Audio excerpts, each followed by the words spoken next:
Polisi memeriksa Luciana, adik Peggy Setiawan, sebagai saksi untuk mengetahui keberadaan Peggy saat pembunuhan Vina dan Eki terjadi tahun 2016 lalu. Luciana menyebut kakaknya ada di Bandung saat kejadian. Ia berharap Peggy dibebaskan karena tidak bersalah. Robi itu siapanya Mbak Luciana? Robi kakak saya. Kalau Peggy?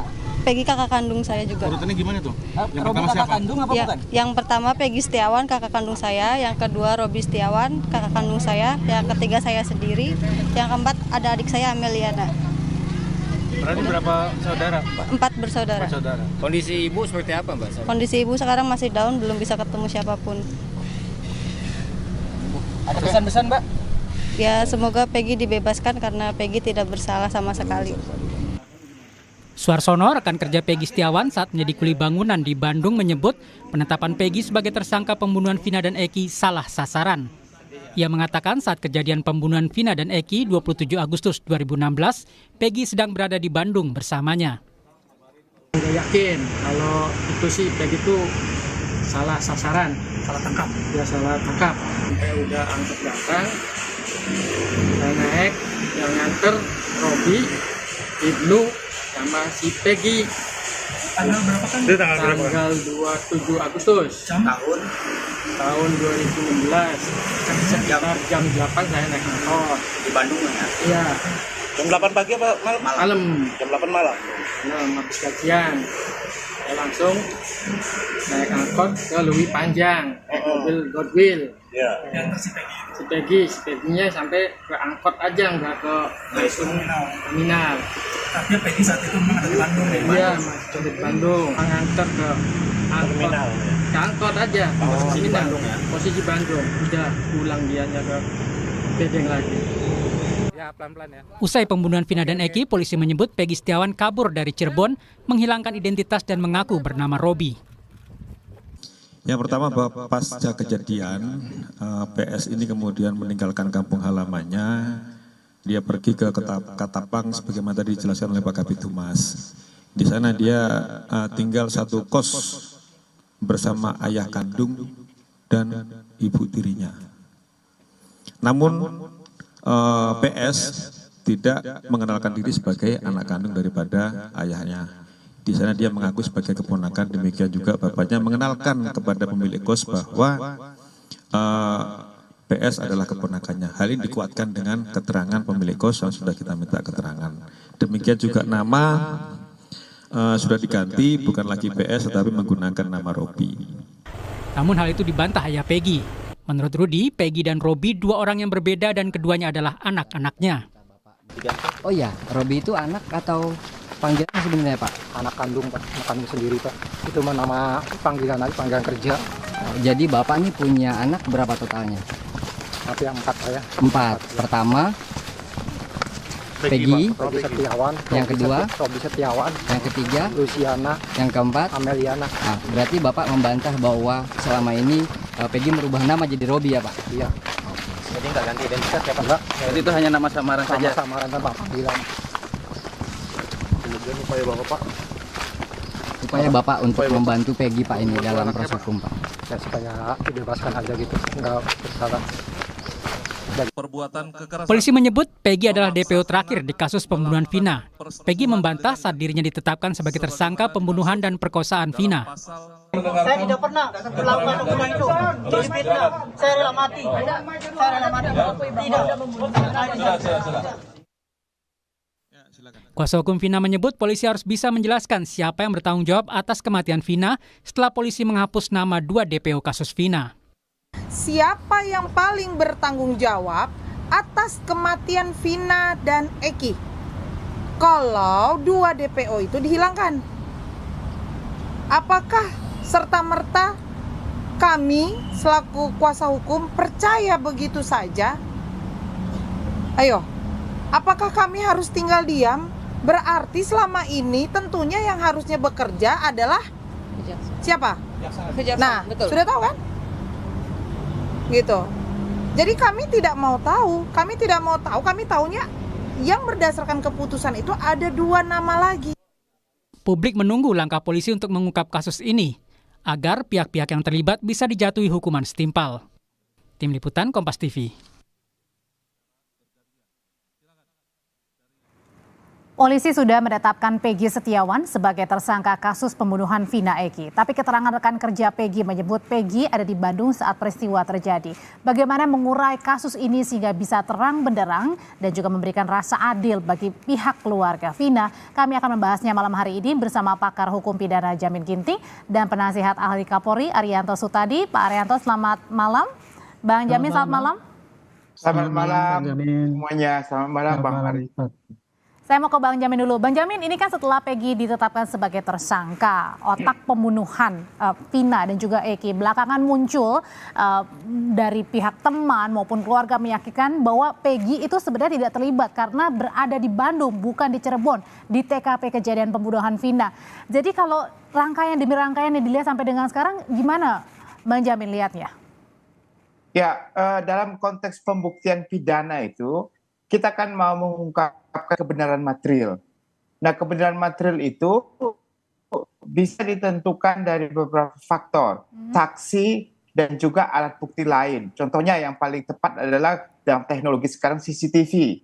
Ya, nah jadi ini kelihatannya dari awal kurang cukup bukti ya untuk membuktikan adanya suatu perbuatan pidana. Walaupun kita ketahui dalam putusan pengadilan sudah ada yang dipidana, disebutkan beberapa orang yang bersama-sama dengan mereka. Tetapi realitanya orang-orang yang belum sekarang dijadikan ditersangka atau dibawa pengadilan ini, mereka bingung pakai bukti apa, padahal semua sudah mencabut keterangannya terkait dengan hanya cuma satu saja, yaitu keterangan saksi. Saksi juga sudah dicabut keterangannya, sehingga membingungkan kepolisian untuk menyatakan ini das bukti apa yang kita gunakan. Makanya harus dilihat adanya CCTV di situ. Siapa pelaku sebenarnya begitu? Masalah ini kan kejadiannya 8 tahun yang lalu ya, belum tentu pada saat itu ada CCTV di area pembunuhan TKP.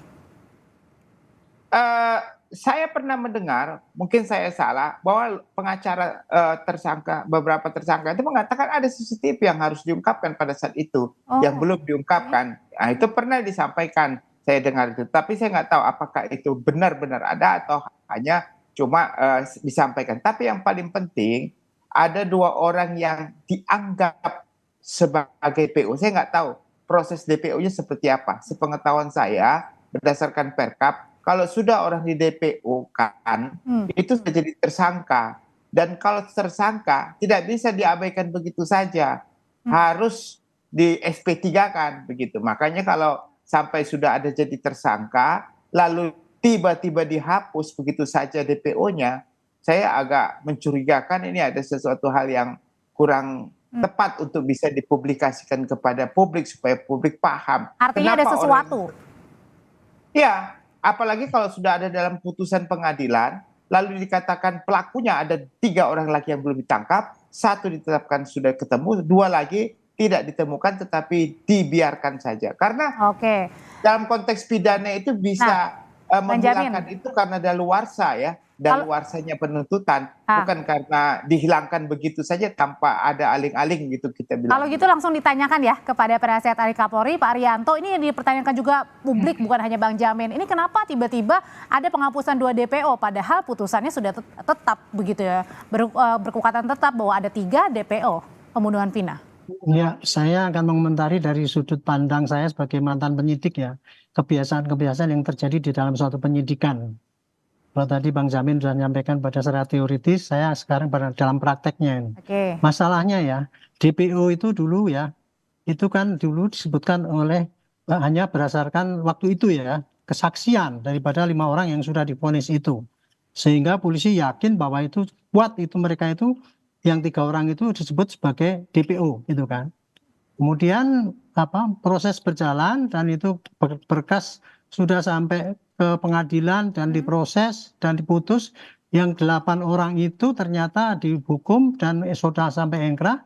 Tetapi kemudian keterangan yang saat tadi disampaikan Pak Jamin tadi, keterangan yang menggigit ya istilahnya kalau dalam penyidikan itu, 3 orang itu kemudian dicabut.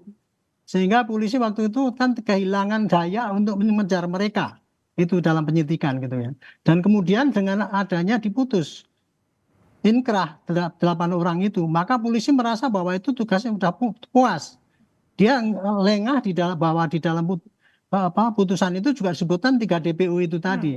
Tapi sebagai penyidik ya Bu ya, kalau seandainya dia meneruskan itu tadi, dia kan daya yang untuk dikejarkan untuk DPO itu tadi kan keterangan saksi itu. Sedangkan keterangan saksi itu sudah cabut, maka dia kalau seandainya dia itu ngejar pun dia merasa sia-sia polisi itu. Tapi Sehingga masalahnya waktu kan itu baru kemarin polisi yang bilang bahwa sebentar. ini fiktif. Sebentar gitu ya. Jadi kemudian kan tidak diteruskan gitu. Nah sekarang ternyata setelah beredar film itu dan sebagainya dan kemudian pernyataan sana, kelihatan sekali bahwa dulu tuh salah tangkap dan sebagainya. Kan gitu kan? Kemudian karena desakan daripada itu ya keluarga korban dan sebagainya, desakan publik juga itu kenapa kok DPO sekian kok nggak ketangkep-tangkep, akhirnya polisi ambil action melanjutkan kerja untuk mencari DPO itu tadi. Dan kebetulan ditambah lagi kesaksian baru ya yang disampaikan kemarin 24 Mei itu untuk menentukan bahwa itu sebagai DPO. Dan sekarang sudah dijawab oleh polisi dan kemudian ditangkaplah itu. Tapi kemudian di sini kemarin disampaikan bahwa polisi mengatakan bahwa yang memenuhi syarat untuk dijadikan tersangka dan DPO itu hanya ini. Karena dulu ya, ini istilahnya dari Dirkrim yang mengatakan. Karena itu dulu mereka tuh asal sebut saja Pak katanya gitu. Oke lah, saya waktu itu juga tidak ngeh ya bahwa ini akhirnya menjadi suatu berkepanjangan gitu ya. Saya kira ini merupakan suatu tantangan bagi Polri ya Pak. Ya, harus bisa menjelaskan kepada mereka itu karena secara hukum yang 3 DPO itu kan harusnya dikejar menurut kan teorinya. Tapi kenapa kok nggak dikejar? Nah kemarin sudah diterangkan kan bahwa yang dikejar itu ketangkap 1, tapi yang 2 itu kemudian tidak dijadikan DPO. Sayangnya nggak dikasih penjelasan gitu. Tetapi kalau saya lihat ya dari semangat penyidik ini penyidik ini melakukan apa yang mestinya dituntut masyarakat itu sekarang lagi dibuktikan untuk itu ya. Oke lah, menurut saya sekarang lihat aja bagaimana perkembangan pada yang satu ini, Peggy ini. Peggy ini pun sekarang kan dibantah bahwa itu bukan tidak bersalah dan sebagainya. Kan gitu kan? Ya jadi intinya gini. Pak Rianto sebentar kalau gitu saya tanyain pandangan dulu ya sama Bang Jamin ya. Saya kasih komentar begini ya. Kalau orang sudah ditetapkan jadi DPO itu berdasarkan Perkap 14/2012, dia sudah pasti jadi tersangka. Berarti dia sudah punya 2 alat bukti yang cukup untuk menyatakan dia sebagai tersangka sehingga orangnya kabur dan harus dicari. Nah kalau sampai dia dihilangkan begitu saja, itu membuktikan bahwa tidak ada alat bukti yang menunjukkan kalau dia bukan jadi tersangka. Padahal belum pernah diperiksa. Nah pertanyaan saya, 2 orang itu pernah nggak dicari, ditemukan dan diperiksa? Kalau setelah diperiksa baru dibuktikan dia tidak bersalah, nggak apa-apa, tinggal bikin SP3. Tapi ini nggak pernah diperiksa, nggak pernah langsung dihilangkan gitu namanya. Siapa orangnya, langsung dihilangkan. Nah itu yang menjadi permasalahan. Kenapa kok sampai polisi, saya bilang kok bisa teledor itulah menurut saya gitu loh. Harusnya nggak apa-apa, cari, temukan, periksa, lalu saya jelaskan ya. Aku SP3. Ya memang teorinya seperti itu Pak. Tetapi di dalam praktek ya memang teorinya kayak gitu. Perkapnya memang kayak gitu juga. Polri yang mengatur begitu ya. Laksanakan dong polisi. Saya tidak menyangkal. Saya tidak menyangkal polisi itu keliru. Jangan bilang praktek Pak. Ini teori. Saya tidak membela polisi yang prakteknya salah Pak. Tetapi saya ingin merangkan ini ya. Kenapa kok kemudian polisi tidak gitu ya gitu. Karena dulu tadi kan disebut ada minimal 2 alat bukti yang kuat, yang cukup. Pada saat itu memang kuat Pak, ada karena dia sebut dialah pelakunya gitu. Nah kemudian ditetapkanlah dia sebagai DPO. Tapi belakang karena itu cabut maka polisi menafsirkan ya Pak ya bahwa dia mengejar itu tadi sudah tidak sangat serius karena apa? Yang 8 itu sudah diputus dan itu sudah menjadi tersangka. Nah yang DPO ini kemudian karena itu tadi kesaksian yang satu yang tadi kok katanya tadi ada 2 alat bukti kemudian hilang 1 kan berarti kurang. Dan dalam pengalaman penyidikan ya Pak ya, apabila polisi itu menyampaikan kepada jaksa Pak yang kurang kayak gitu tuh biasanya akan ditolak. Itulah kira-kira ya Pak penyidik itu tidak meneruskan gitulah. Nah kemudian sekarang polisi sudah meneruskan ya. Oke lah, kita kejar ya semaksimal mungkin dan sekarang akan kita teruskan ini Pak. Kita lihat saja nanti ya. Mudah-mudahan ya ini bukti-buktinya cukup kuat sehingga dia dijadikan tersangka sesuai dengan tuntutan daripada korban gitu. Tapi saya ingin sampaikan ya. Polisi kerjanya teledor apa tidak itu Pak ya. Itu adalah dari sebentar Pak.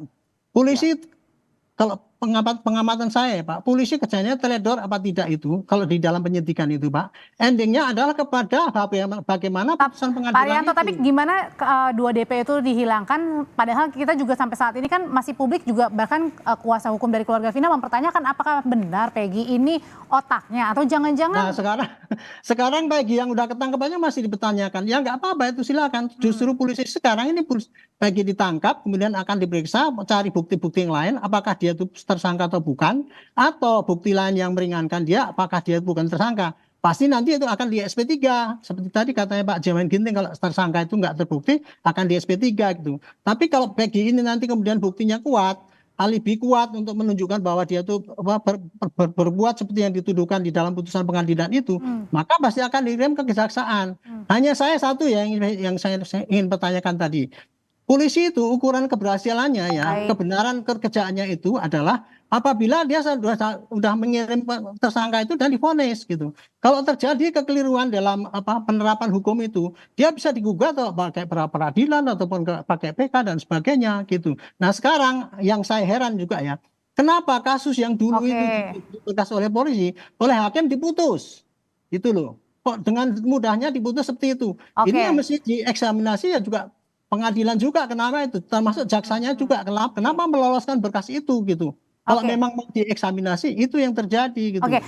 Saya ke Bang Jamin lagi. Bang Jamin, sebenarnya kalau melihat dari kasus ini, sebenarnya ini kasus yang sangat rumit untuk dibuka atau sebenarnya ada gimana?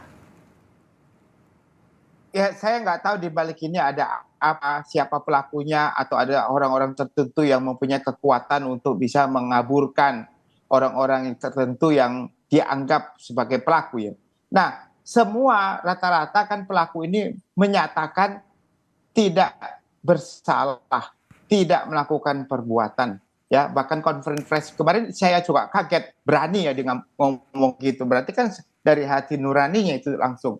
Nah, yang harus diperhatikan di sini, walaupun mereka sudah divonis 8 orang tersebut, 3 orang ini kan harus dikonfrontir.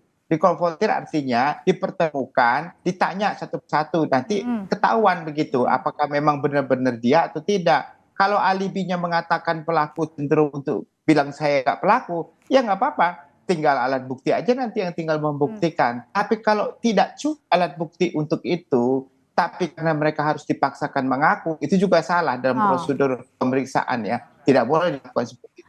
Lebih parahnya lagi, sudah ada namanya di putusan, sebagai DPO, sebagai tersangka langsung dihilangkan begitu aja, itu salah. Itu salah. Itu 100% Bang Jamin, salah dalam ketentuan acara pidana. Ya, ini kan dari kuasa hukum keluarga Peggy juga mau mengajukan pra-peradilan ya. Kalau tadi ditanya ke kuasa hukum juga katanya sedang menyiapkan bukti, ada bukti saksi minimal 5 orang yang mengetahui pada saat kejadian Peggy berada di mana. Ditambah juga ada selip gaji begitu. Nah, apakah bukti-bukti ini juga kemudian untuk memperkuat nanti pada saat di pra-peradilan untuk mengungkap benar nggak Peggy ini terlibat? Ya, pra-peradilan itu kan menetapkan, dia tidak sah dalam menetapkan tersangka karena tidak cukup 2 alat bukti. Tidak cukup 2 alat bukti. Nanti bisa dibuktikan di pra-peradilan bahwa penetapan tersangka PG ini tidak cukup 2 alat bukti. Nah, nanti tinggal alat buktinya apa? Kalau nanti dicatakan putusan pengadilan, adakah nggak menyebutkan nama dia dalam putusan tersebut, dalam pengadilan tersebut? Saksi, adakah menyebut nama dia? Kalau nggak ada saksi yang menyebutkan nama dia sebagai pelaku, tidak melihat, mendengar dia ada di situ, dan tidak ada alat bukti lain, berarti nggak cukup untuk menetapkan dia jadi tersangka. Kemungkinan hakim akan membebaskan dia gitu, dan penetapan tersangkanya jadi tidak sah begitu. Oke, kalau gitu singkat dari Pak Arianto, Pak, rekomendasinya apa sih? Apa perlu dilakukan audit internal juga nih terkait dengan penyelidikan? Kalau saya audit internal tidak perlu karena hasil kerja polisi sudah diukur dengan keberhasilan dia memenjarakan orang itu. Kemudian yang kedua, kalau memang polisi itu salah, bisa dituntut pra-peradilan, silakan ya. Untuk sekarang ini ya, polisi menghilangkan 2 DPO, diperadilan aja bahwa itu salah. Kalau kata Pak Jamin tadi salah, koreksi dengan hukum, tidak hanya diomongkan di satu media gitu.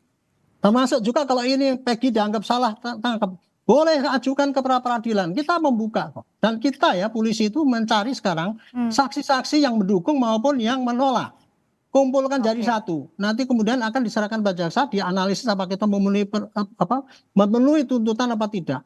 Jadi polisi ini kerjanya sekarang ya cuma mengumpulkan barang bukti semaksimal mungkin, tapi secara adil ya. Yang saya sarankan pada polisi secara adil, secara transparan, sehingga rakyat tidak hanya selalu menohok polisi terus. Kalian sudah kerja capek-capek dengan serius, tidak memihak, tapi masih dituduh sebagai polisi yang memihak. Itu yang saya sampaikan kepada publik melalui TV ini. Ya, dan yang paling penting adalah memenuhi rasa keadilan juga bagi Vina dan keluarga ya.